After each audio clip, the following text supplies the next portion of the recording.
Yes, Chelsea fans, tonight we discuss January transfer plans. But not only that, right now the club are actively holding talks with this Algerian star playing for Feyenoord. Tons of big reports to get through, lots of things to discuss. Show us some love, hit that like button as always, and let's discuss today's first big reports. Now, to start with things, we turn our attention to The Athletic because we got the news dump from them for this week. It does confirm some things that we know already.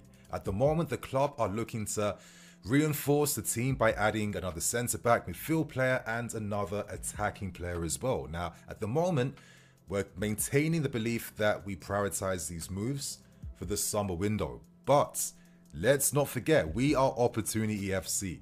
And if the stars align for us in the most favourable manner, if the price is there, the age is there, and all these little factors are in store, the club are not afraid to accelerate any plans that they have to sign players in the summer to introduce options for right now. So we can't take that for granted. As I've been predicting, I would not be surprised if we did dip our toes in the January window to bring in someone for Liam Rosenior. When you're expecting Rosenior, that's his name, to secure us Champions League football with all the big games we have in the Champions League, cup games, it's a massive tall order. To guarantee the fact that we don't have any failures now for next season. And what I mean by that is to guarantee the fact that we do not miss out on securing Champions League football. Would it be wise for the club now to try and maybe bring in one smart addition to help out with this team? Could that be the play there? Give me your thoughts and opinions. But it does make sense that we do have some money and funds to play with. Of course, if you remember the fact that we had failed efforts for Simmons, Femin, we were bidding around 40-50 million max. That was the budget. Yes, we've spent some money on Omega, but we clearly have some funds left, of course, to bring in reinforcements. And I've just had this sneaking suspicion that Bonorte's loan could get cancelled. And of course, we have players that we must discuss who could be on the move in terms of potential exits. One of those players includes Tyreek George. He's not played a game since October, which is mad. He had a 22 million move to Fulham, cancelled in the final moments. There's belief he is leaving in January, and that's pure profit being added. There's no real updates yet on Raheem Sterling or Disasi, for example. Of course, Sterling is holding out potentially for a move to Fulham because he gets to stay in his yards in West London, and at the moment in his career, it seems that Raheem Sterling is very much about family and prioritizing their needs first, so staying in London makes the most sense. But let's see if West Ham potentially make a move. But it seems like you're waiting for the future of Lucas Paqueta to be decided first before we get any real confirmation on that.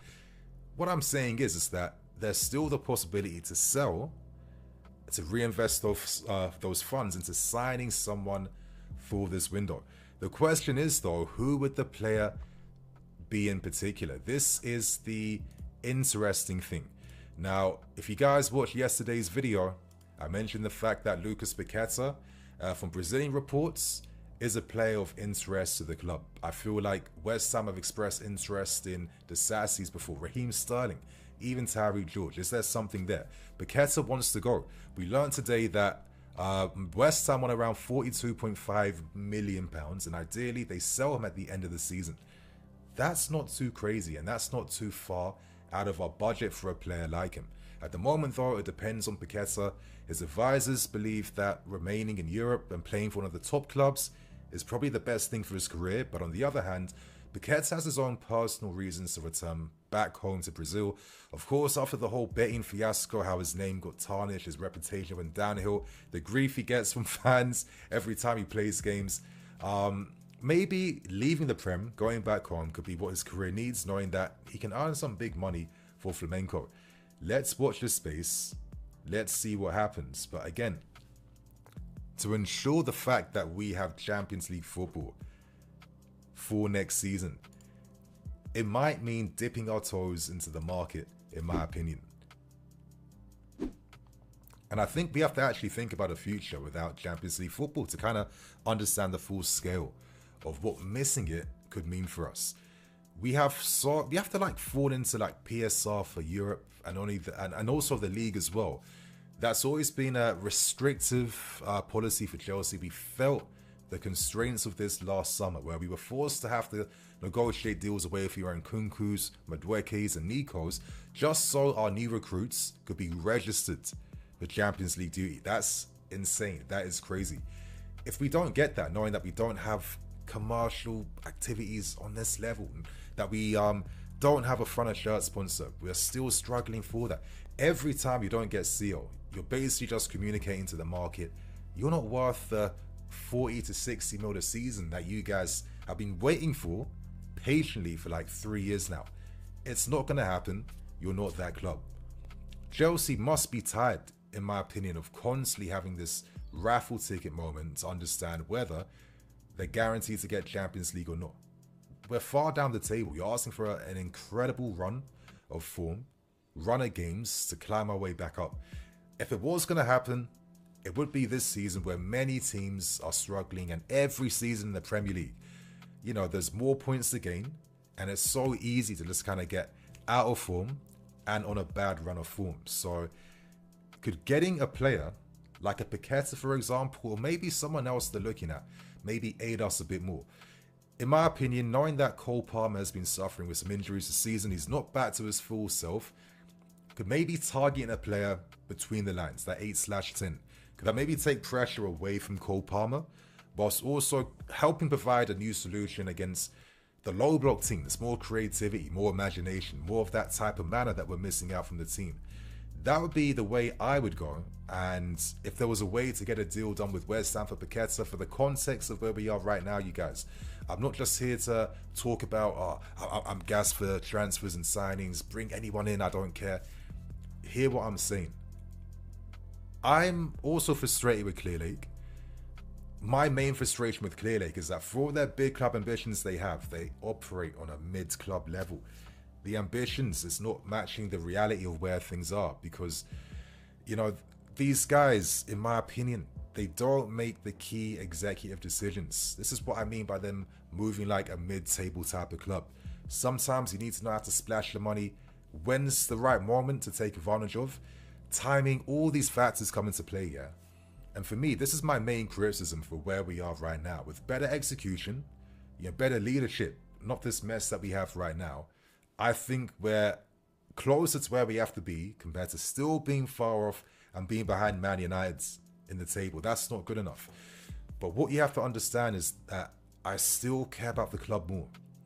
And if I have to be outside the box, if I have to be flexible with the fact that, I don't know, maybe bringing in someone for right now to help for us at this current stage, to give us the best possible chance of securing Champions League football, I'll take that, and I'll worry about how to balance the squad for next season. Yeah, at this football club, we have benefited from adding like smart January recruitment. Yeah, guys like your Luizes and your Maniches, Nemanja Matic being like one of the most famous January moves that we've made that gave us instant impact and led us to having a team that was ready to win the league the following season. Could a Paqueta or someone else in that mold be a smart option for us to turn to potentially? That's all I'm saying.